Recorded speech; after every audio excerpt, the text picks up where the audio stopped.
Movie की शुरुआत में हमें एक लड़की दिखाई जाती है जिसने अपने आप को हुडी से कवर किया होता है। वो अपना खाना ऑर्डर करती है और वेट्रेस उसके ऑर्डर्स को नोट कर लेती है, पर जब वो उसके सामने देखती है तो उसके एक्सप्रेशन बदल जाते हैं। वो उसे थोड़ी देर के लिए घूरती है और बाद में अपनी नज़रें उससे हटा लेती है। वो लड़की उसे पे करने के लिए अपना हाथ आगे बढ़ाती है और यहाँ पता चलता है कि उसकी 2 उंगलियां कटी हुई होती है। बाद में जब वो अपने टेबल पे बैठ जाती है तो तभी वहाँ पे सभी उसे घूर रहे होते हैं, तो वो फ्रस्ट्रेट हो जाती है और टेबल को गुस्से से पलट देती है और उन्हें उसे घूरने के लिए मना करके वहाँ से निकल जाती है। फिर अगले सीन में हाई स्कूल दिखाई जाती है जहाँ पे ब्रैडली अपने क्लासरूम में जाता है और एक वीक स्टूडेंट को परेशान करता है जिसका नाम रवि होता है। टीचर ये देखकर उसे बर्नर्ड के साथ सीट बदलने के लिए कहता है, पर वो लड़का भी ब्रैडली का दोस्त होता है और वो भी सीट बदलने के बाद उसे बुली करना शुरू कर देता है। बाद में 3 पॉपुलर लड़कियां हेदर, ब्रिजेट और कैली को दिखाया जाता है। रास्ते में उन तीनों को लॉकर के पास एमिली दिखाई देती है। वो तीनों उसे घेर लेते हैं और उसे बुली करते हैं। जब एमिली उसे कहती है कि वो इतने मीन क्यों है, तो वो तीनों उसे कहती है कि वो उसके सामने सिर्फ ऑनेस्ट हो रहे हैं। एमिली हर्ट होती है और वहाँ से चली जाती है। जंगलों में एक सुनसान घर के पास डेन वहाँ के ट्रैप्स को चेक कर रहा होता है जो उसने किसी जानवर को फंसाने के लिए रखा था, और तभी एक वॉ का आदमी वहाँ पर पहुँचता है और उसे अपने अंकल वर्कली के बारे में पूछता है। डेन उसे कहता है कि उसके अंकल मर गए हैं और मरने से पहले उन्होंने ये घर उसे दे दिया है। पार्कर इसके लिए दुखी होता है और उसे कहता है कि उसे किसी भी चीज़ की ज़रूरत हो तो वो उसके लिए हाजिर है। फिर वो वहाँ से निकल जाता है। फिर रात में रवि एमिली को कॉल करता है और एमिली उसे कहती है कि वो उसने सेंड की हुई मूवी देख रही है और उसे कहती है कि ये मूवी बहुत ही डरावनी है। अगले दिन सभी बाहर के स्टूडेंट्स टेबल पर इकट्ठा होते हैं और रिवेंज लेने का एक प्लान डिस्कस करते हैं, और वो बुलीज वहाँ पर बैठे हुए उन पर मिल्क के डिब्बे फेंकते हैं और उन्हें परेशान करने के बाद वो उन पर हंसते हैं। बाद में रवि उस मिल्क के पैकिंग को लेकर बर्नर के पास रख देता है और फिर से वो उसे वहाँ पे बुली करता है और वो सभी वहाँ पर उसके ऊपर हंसने लगते हैं। रवि काफ़ी परेशान हो जाता है और वापस अपने टेबल पर जाकर बैठ जाता है। फिर बाद में वहाँ पे कोर्टीज आता है जो सबका पसंदीदा और एक इंस्पायरिंग एक्टर होता है। वो वहाँ पे अपनी अपकमिंग शूट के लिए इनवाइट करता है। वो स्टूडेंट्स उसकी अपकमिंग फिल्म के लिए उसे कंग्रेचुलेट करते हैं। कोर्टीज रवि को अपना कैमरा लेने के लिए कहता है और उसे उसकी फिल्म के बिहाइंड द सीन्स शूट करने के लिए कहता है और रवि उसकी बात को मान लेता है। फिर जब कोर्टीज वहाँ से चला जाता है तो वो स्टूडेंट्स डिस्कस करते हैं कि कोर्टीज एक अच्छा लड़का है और वो इस रिवेंज का हिस्सा नहीं बनेगा। जब हेदर अपने रूम में तैयार हो रही होती है तो उसके दोस्तों के मैसेज से पता चलता है कि वो टॉमी के साथ हुकअप करने वाली है, जो कि पहले से ही उनकी क्लासमेट नाडिया के साथ रिलेशनशिप में होता है। जब वो हेदर से इसके बारे में पूछते हैं तो वो उसे ये सब सीक्रेट रखने का कहती है। वो उसे चीयर करते हैं और बाद में हंसते हैं। जब रवि कोर्टीज के साथ शूट पर होता है तो वो अपना कैमरा साफ कर रहा होता है, तभी वहाँ पे बर्नर्ड पहुँच जाता है और उसे बुली करने लगता है।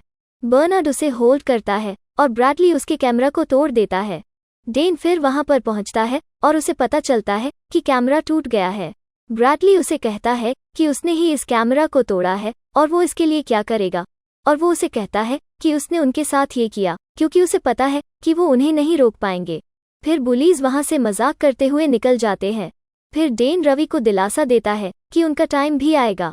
फिर अगले दिन रवि कोर्टीज से शूट ना कर पाने की वजह से माफ़ी मांगता है। कोर्टीज उसे कहता है कि ये उसकी गलती नहीं थी। वो ब्रैडली के पास जाता है और उसे रवि को परेशान ना करने के लिए कहता है और दोनों के बीच में एक फिजिकल फाइट शुरू हो जाती है और पूरी स्कूल वहाँ पे उन्हें चीयर करती है। दूसरी तरफ डेन अपनी लाइफ की इन परेशानियों से थक चुका होता है, तो वो अपने आप को शूट करने ही वाला होता है कि वो फिर डिसीजन ले लेता है कि अब वो उनसे नहीं डरेगा। रवि अपनी फैमिली के साथ डिनर करने के लिए बैठता है और साइलेंस की वजह से और कम सपोर्ट की वजह से वो भी परेशान हो चुका होता है। जब जैक के पिता अपनी कार को ठीक कर रहे होते हैं तो जैक अपने पिता से कहता है कि वो जा रहा है, पर उसके पापा उस पर ध्यान नहीं देते। जैक फिर डेन के साथ पहुंच जाता है और दोनों बंदूकें तैयार करते हैं। रात में वो सभी बॉनफायर करके अपनी फैमिली प्रॉब्लम्स और परेशानियों को डिस्कस करते हैं। बाद में वो सभी खुश होकर कहते हैं कि उनकी सभी ये प्रॉब्लम्स अब जल्द ही खत्म होने वाली है। अगले सीन में हमें डेन का घर दिखाया जाता है जहाँ पे उन्होंने उन बुलीज के लिए एक कॉस्ट्यूम पार्टी रखी होती है। वो स्टूडेंट्स एक दूसरे के हाथ पकड़कर भगवान से प्रार्थना करते हैं कि उन्हें यहाँ अगर रुकना चाहिए तो वो उन्हें कोई साइन दिखाए, और कोई भी साइन ना दिखने के बाद वो अपने मास्क पहन लेते हैं। सभी बच्चे पार्टी में मजे कर रहे होते हैं और उन्हें ये भी पता चलता है कि कुर्टीज भी वहाँ पर आया हुआ था। रवि डेन से कुर्टीज से बात करने के लिए कहता है, पर डेन उसे मना कर देता है और उसे कहता है कि अगर वो यहाँ पे आया है तो वो यहीं पे रहेगा।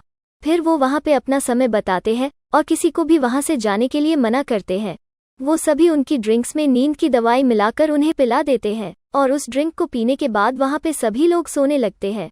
फिर वो स्टूडेंट्स अपने कॉस्ट्यूम बदल लेते हैं और उनके कार की चाबियां इकट्ठा करके उसे वहाँ से दूर रख देते हैं। बाद में वो उन सभी बुलीज को एक रूम में ले आते हैं और डेन फिर उन्हें जगाने के लिए हाई फ्रीक्वेंसी म्यूजिक को प्ले करता है।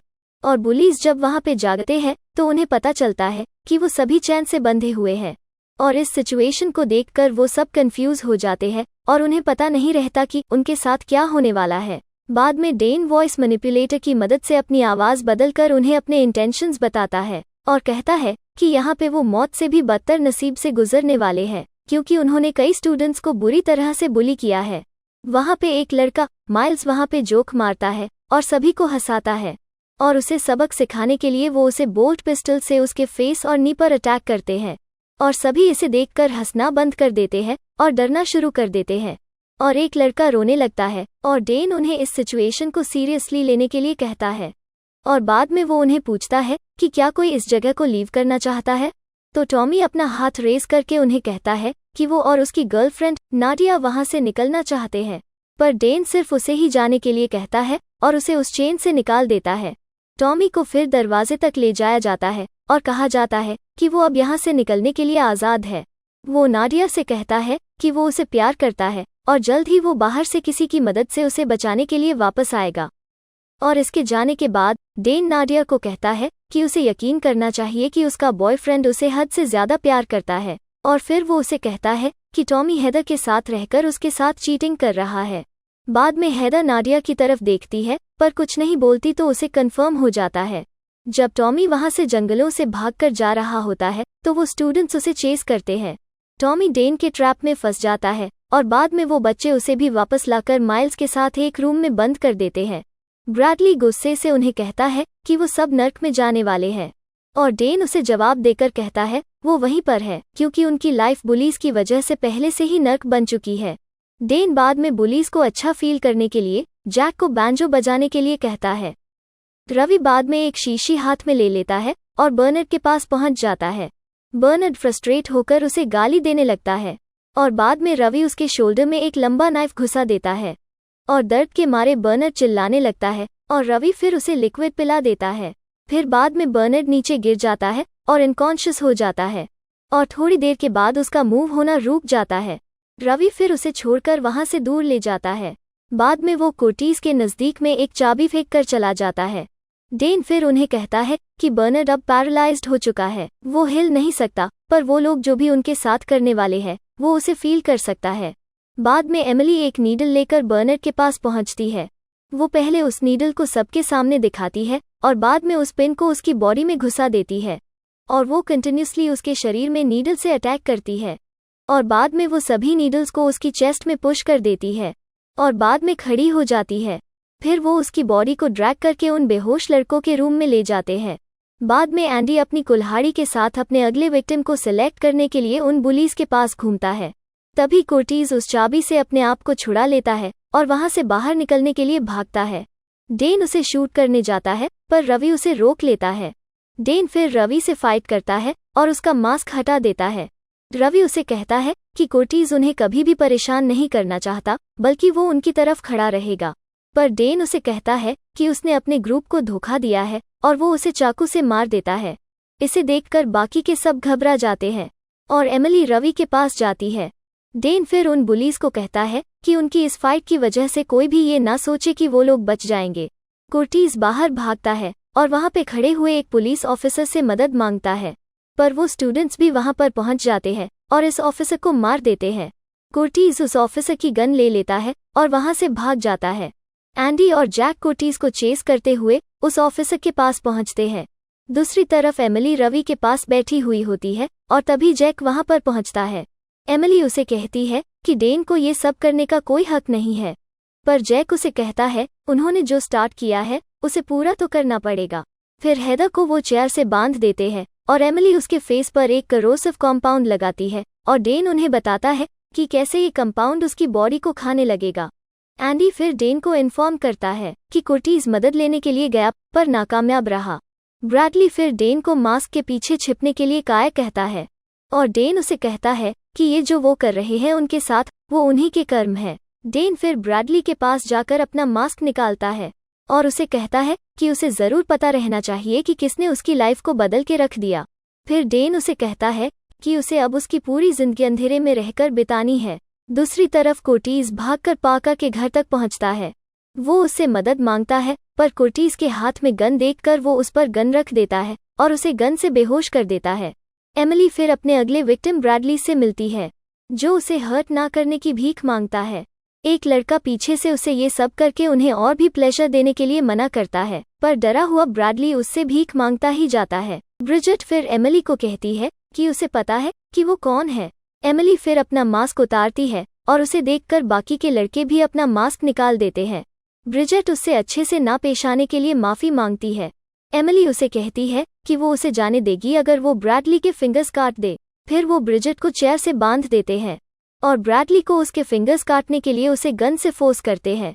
ब्रिजेट उसे ये ना करने के लिए कहती है पर ब्रैडली उसे कहता है कि अगर वो ये नहीं करेगा तो वो लोग उसे दर्द पहुंचाएंगे और बाद में वो ब्रिजेट की एक उंगली काट देता है। डेन फिर ब्रैडली से कहता है कि वो अपने आप को बचाने के लिए किसी और को हर्ट कर सकता है और उसे आगे ये काम जारी रखने के लिए कहता है। ब्रैडली उसकी दूसरी उंगली भी काट देता है और ब्रिजेट दर्द के मारे उस कपड़े में चिल्लाती है। एमिली फिर उस कपड़े को निकाल देती है और उसे कहती है कि अगर उसे अपने आप को बचाना है तो उसे किसी दूसरे को दर्द देना पड़ेगा और उसकी इस एग्रीमेंट को वो मान लेती है। दूसरी तरफ कुर्टीज के काफ़ी कहने के बाद पाका उसे घर में बांध देता है और खुद से ही डेन के घर को चेक करने का सोचता है। बाद में ब्रैडली को चेयर के साथ बांधा जाता है और अब ब्रिजेट को उसकी उंगलियां काटनी होगी पर ब्रिजेट वहां पर हेजिटेट होती है तो डेन एमिली को थोड़ा इंस्पिरेशन देने के लिए कहता है। एमिली फिर उस करोसिव कंपाउंड को ब्रिजेट के आधे चेहरे पर लगा देती है और उसे कहती है कि अगर उसने ब्रैडली की उंगलियां काट दी तो वो उस कंपाउंड को उसे खाने का शुरू करे उससे पहले ही निकाल देगी। ब्रिजेट फिर उसकी उंगली काटने जाती है पर फिर उस कटर को फेंक देती है और कहती है कि वो ये नहीं कर सकती और एमिली उसे कहती है कि अब उसे इस कंपाउंड से सफ़र करना होगा और उसकी स्किन फिर जलना शुरू हो जाती है। दूसरी तरफ पाका भी उस जाल में फंस जाता है जिससे कि वो बुरी तरह से इंजर हो जाता है और चिल्लाने लगता है जिससे कि वहां पे नजर रखने वाला बंदा उसकी तरफ पहुंच जाता है। कुर्टीज अपने आप को उस चेयर से छुड़ा लेता है और पुलिस को कॉल करके कहता है कि डेन के घर में चोरी हुई है और फिर वो वापस डेन के घर जाने के लिए भागता है। दूसरी तरफ पाका किसी तरह से उस लड़के को मार देता है और फिर रेंगते हुए वहां से निकल जाता है। ब्रिजेट का फेस उस कॉम्पाउंड से पूरी तरह से जल जाता है और वो नीचे गिर जाती है और बाद में उसे भी उस रूम में पहुंचाया जाता है। डेन फिर ब्रैडली के पास पहुंचता है और उसे कहता है कि उसने उनके साथ जो किया है उससे वो कितना भी दर्द उसे पहुंचाए वो सैटिस्फाई नहीं होने वाले, पर फिर भी उन्होंने उसके लिए एक पनिशमेंट रखी हुई है। ब्रैडली उससे माफ़ी मांगता है पर डेन फिर उसके बैक में नाइफ रख देता है और उसे कहता है कि वो अब ना तो मज़े ले पाएगा ना तो वो अब खेल पाएगा। वो फिर ब्रैडली के बैक में नाइफ पुश कर देता है जिससे कि उसकी वेस्ट का नीचे का पूरा हिस्सा पैरालाइज हो जाता है। दूसरे स्टूडेंट को जैक के बारे में पता चलता है जो जंगल में मर चुका था। थोड़े डिस्टेंस में उसे पाका दिखाई देता है जो नीचे मरा हुआ पड़ा था।